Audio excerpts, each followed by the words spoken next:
Continuamos con Obra en Construcción, un espacio donde los escritores hablan de su trabajo.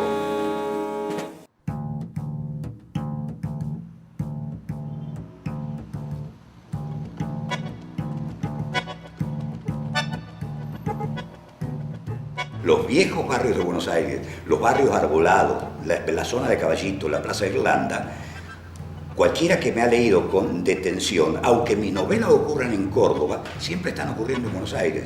La Plaza Irlanda es una recurrencia permanente.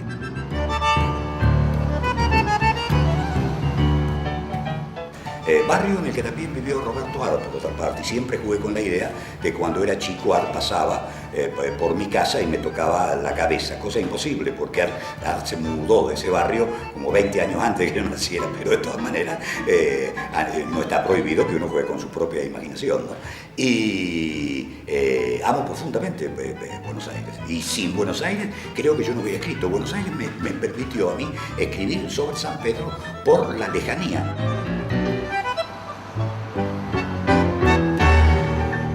Lejos de Buenos Aires soy casi incapaz de escribir.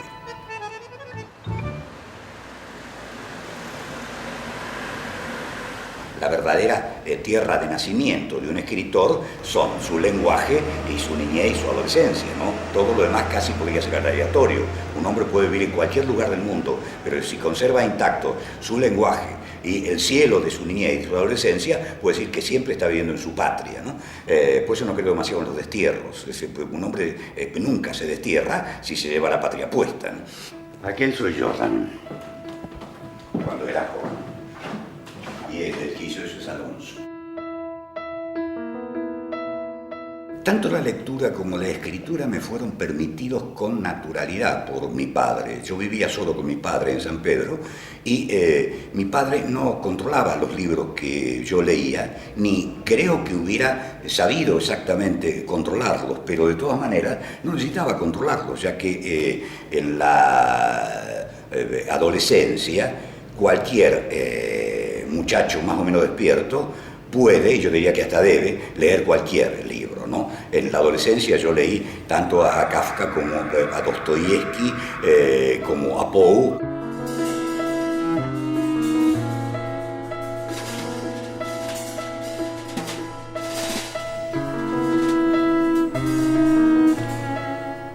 Poe, naturalmente, Edgar Poe, porque está vinculado a mí y luego a mi literatura, pero está vinculado a mí casi desde mi infancia, y considero que es uno de los grandes escritores de lengua inglesa. Tal vez no un gran poeta, y en eso tenía razón Borges, aunque ha escrito grandísimos poemas, ¿no? En mi niñez yo recuerdo que cuando entré en el colegio de Don Bosco estaba leyendo Robinson Crusoe, no Robinson Crusoe en una edición para niños, sino el Robinson verdadero, que me fue prohibido en el Don Bosco, ya que hay un momento en que Robinson descree de Dios cuando llega a la isla y parece que esa no era lectura para chicos que aspiraban como yo a ser santos, ¿no?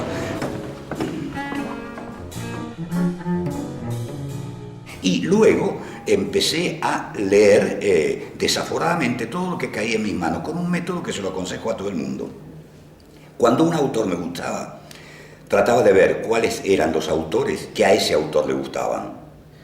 Si a ese autor le gustaban determinados autores, necesariamente me tenían que gustar a mí, ya que a mí me fascinaban la obra de ese hombre. Con eso fui creando familias espirituales, y como a casi todos los grandes autores terminan gustándole casi todos los grandes libros, finalmente terminas adquiriendo eso que se llama cultura, aparte de lo que yo llamaría una familia espiritual, ¿no? Y con eso probablemente apareció también el escritor, ya que todo escritor está fundado en su manera de leer, ¿no? Creo que los libros van cayendo prácticamente sobre la cabeza de los escritores a medida que crece, y que son los libros necesarios los que caen en sus manos.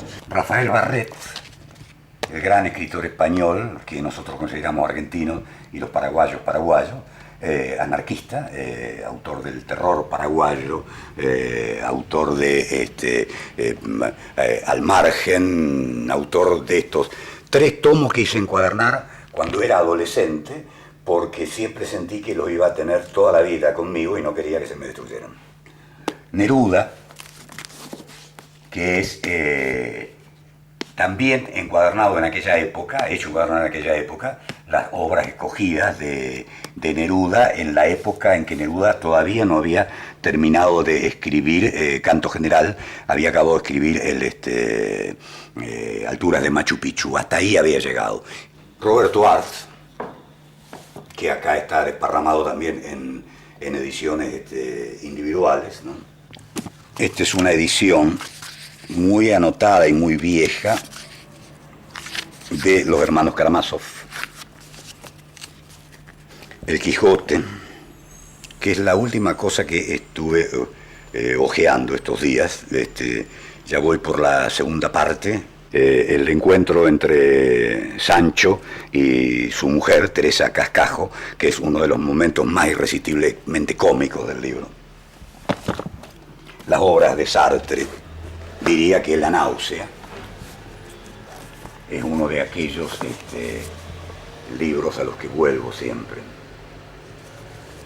Pero en general tengo este volumen que tiene las obras en prosa de Sartre, o sea que aquí está La náusea, las otras 3 novelas de Los caminos de la libertad, está incluso Las palabras y Los cuentos del muro.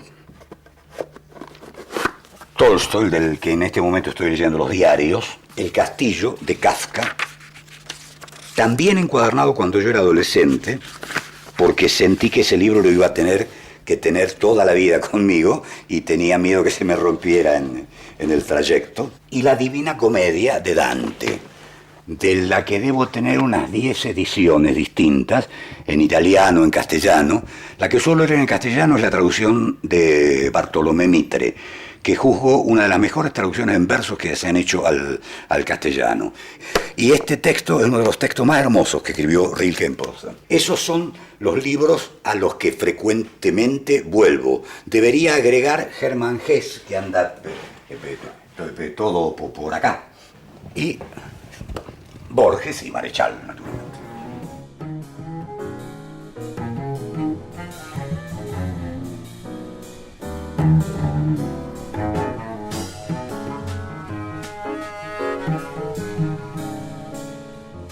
Lo autobiográfico interviene en la literatura de todo escritor. Escriba lo que escriba. Se es autobiográfico, haciendo la literatura de Kafka, o incluso la de Borges, que podían ser literaturas espirituales o literaturas intelectuales, o sea autobiográfico escribiendo obras como las de Miller, Henry Miller, o como las de, y también como las de Arthur Miller, naturalmente, o como las del francés Genet, o como La náusea de Sartre. Uno no puede escaparse de aquel yo que es cuando escribe. Hay literaturas que son más autorreferenciales. Yo no creo ser autorreferencial, creo sí ser autobiográfico. Muchas de las cosas que cuento son mentiras, pero están basadas en hechos que de alguna manera me sucedieron. Yo podría decir casi de la mayoría de mis cuentos por qué fueron escritos, en qué me basé, y sería asombroso tal vez para el que lo escucha que pudiera explicar determinados cuentos como producidos por un hecho que pertenece a mi autobiografía, aunque no me haya ocurrido a mí.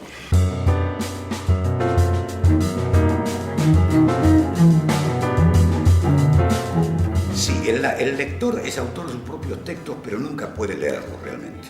Un escritor no puede leer el libro que escribió. El libro se completa con la lectura del otro. De ahí que siempre, querámoslo o no, estemos pensando en cómo va a ser recibido ese texto. Digo querámoslo o no porque no es consciente.